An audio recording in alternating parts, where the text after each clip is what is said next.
वाज़ेह तौर पर मैं कह सकता हूं कि हुकूमत भाग गई है। हुकूमत क्यों भाग गई है? कप्तान की रिहाई के लिए अलामती भूख हड़ताली कैंप जो है वो पंजाब असम्बली के आगे लगा दिया गया है। पुलिस की भारी नफरी भी जो है वो त्राक में तैनात रही। भूख हड़ताली कैंप का कितना जो है वो इम्पैक्ट आएगा और क्या कप्तान को इसका फायदा होगा, और कप्तान ने इस हवाले से नई हदायत क्या जारी की है। बिजली के बिलों में अवाम को रिलीफ दिया जाएगा। अवाम को क्या रिलीफ हुकूमत दे सकती है, आज इस दावे का भी पोस्टमार्टम हम करने जा रहे हैं।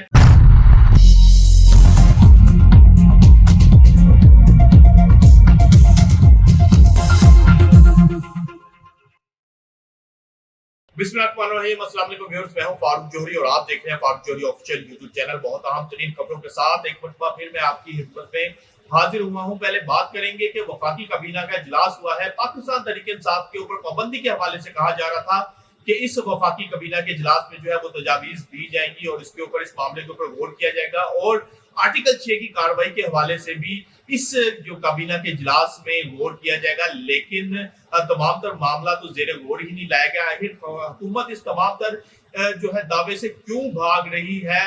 वफाकी वज़ीर इत्तलात अताउल्लाह तारड़ ने वाज़ेह तौर पर कहा था कि पाकिस्तान और पाकिस्तान तहरीक इंसाफ एक साथ नहीं चल सकते, और पाकिस्तान तहरीक इंसाफ के ऊपर पाबंदी के हवाले से हुकूमत फैसला कर चुकी है। हुकूमत का एकदम से जो है अपने दावे से पीछे हट जाने की क्या वजह है, इस हवाले से आज के व्लॉग में हम आपसे बात करने जा रहे हैं। दूसरी जानिब हम बात करेंगे कि कप्तान की रिहाई के लिए अलामती भूख हड़ताली कैंप जो है वो पंजाब असम्बली के आगे लगा दिया गया है। पुलिस की भारी नफरी भी जो है वो त्राक में तैनात रही। भूख हड़ताली कैंप का कितना जो है वो इम्पैक्ट आएगा और क्या कप्तान को इसका फायदा होगा, और कप्तान ने इस हवाले से नई हदायत क्या जारी की है, इस हवाले से भी बहुत अहम तरीन स्टोरी हम आपने आज की व्लॉग में देने जा रहे हैं। और तीसरी जानिब हम हुकूमती दावे की बात करेंगे कि हुकूमत ने दावा किया है कि बिजली के बिलों में अवाम को रिलीफ दिया जाएगा।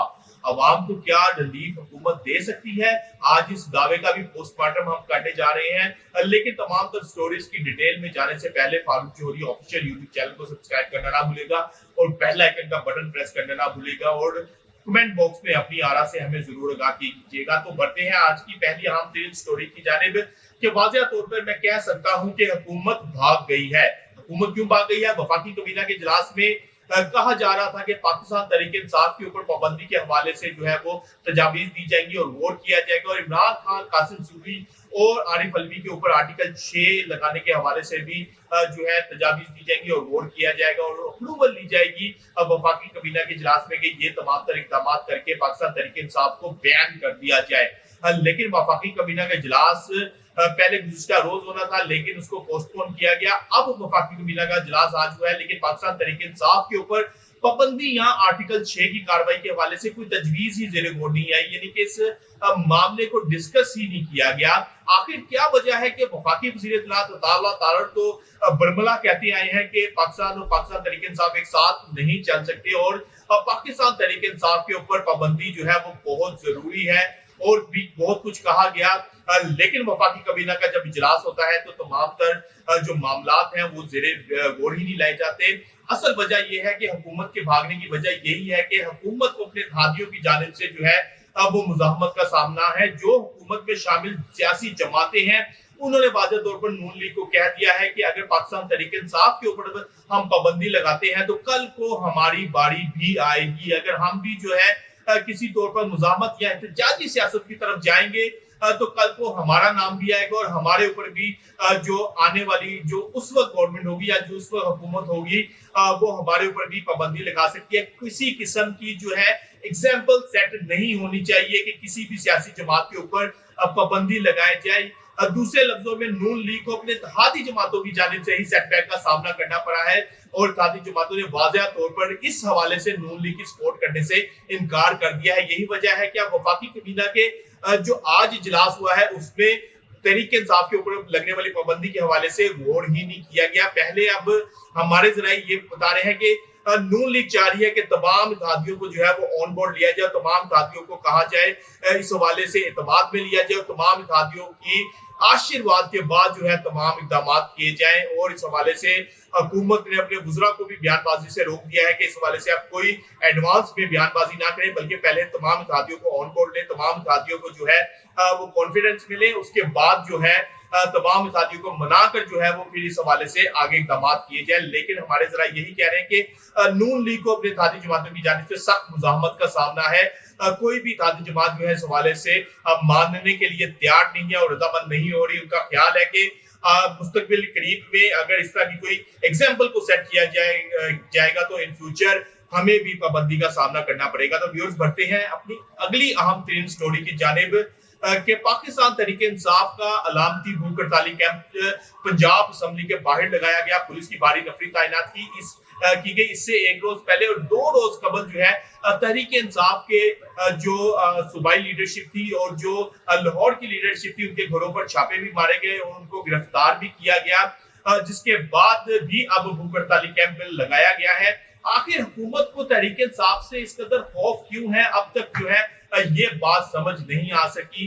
हुकूमत जब नून लीग की हुकूमत माजी में भी थी तो पीपल्स पार्टी उनके अपोजिशन करती थी, उनके खिलाफ जो है वो एहतजाजी तहरीक भी चलाई जाती थी। लेकिन तहरीक इंसाफ से इस कदर खौफ है कि किसी तौर पर भी तहरीक इंसाफ को स्पेस नहीं दी जा रही। तहरीक इंसाफ को जो है वो किसी तौर पर भी फ्री हैंड खेलने की इजाजत नहीं दी जा रही हुकूमत की जाने से। हुकूमत किसी तौर पर भी तहरीक इंसाफ को फ्री हैंड नहीं देना चाह रही, क्योंकि इनका ख्याल है कि अगर पाकिस्तान तहरीक इंसाफ को फ्री हैंड दिया गया तो ये फिर हुकूमत के लिए खतरे का बाइस होगा। देखना यह है कि कप्तान की रिहाई के लिए जो अलामती भूख हड़ताली कैंप लगाया गया है, इसका कप्तान की रिहाई के ऊपर क्या असर पड़ेगा, कप्तान आखिर रिहा होंगे या नहीं। लेकिन इस तमाम सूरत में कप्तान की एक नई प्लानिंग भी सामने आ गई है। कप्तान का नई हदायत सामने आई है। कप्तान ने ना सिर्फ पाकिस्तान के अंदर इन अलामती भूख हड़ताली कैंप्स का कहा है कि ये लगाए जाए, बल्कि वाज़ेह तौर पर ओवरसीज पाकिस्तानियों को भी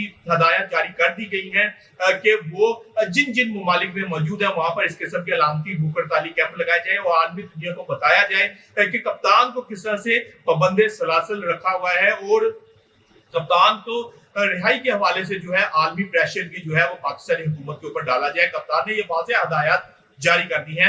और तीसरी जानिब हम हुकूमत के एक दावे का पोस्टमार्टम करने जा रहे हैं कि हुकूमत ने दावा किया है कि बिजली के बिलों की मद में हम अवाम को रिलीफ देंगे। अली परवेज मलिक साहब की जानिब से ये दावा सामने आया है। अब सूरत हाल ये है कि भाई भाई का गला काट रहा है बिजली के बिलों को लेकर, और बिजली के बिलों को लेकर इस वक्त अवाम जो है वो सरापा एहतजाज है। जहां पर एक शख्स 35,000 तनख्वाह ले रहा है, उसका बिल 38,000 आ गया है, तो वो कहाँ जाएगा, क्या करेगा। हुकूमत को भी इस बात का एहसास तो नहीं है, लेकिन हुकूमत को इस बात का बखूबी इल्म है कि ये एक लावा पकड़ा है जो कि अगर फट गया तो ये तमाम तर मामला को बहा लेकर जाएगा। यानी कि इस तमाम तर सूरत हाल में हुकूमत सिर्फ दावे ही कर रही है और यही कह रही है कि अवाम को रिलीफ दिया जाएगा, लेकिन अभी तक ग्राउंड के ऊपर कोई इस किस्म के इकदाम नहीं किए गए कि अवाम को कोई रिलीफ दिया जाए। ऊपर से आईपीपीएस जो है, बहुत सी आईपीपीएस कंपनीज ऐसी भी हैं जिन्होंने गुज़िश्ता 1 साल से 1 यूनिट बिजली भी पैदा नहीं की, लेकिन इसके बावजूद अरबों रुपए वो हुकूमत से ले गए हैं।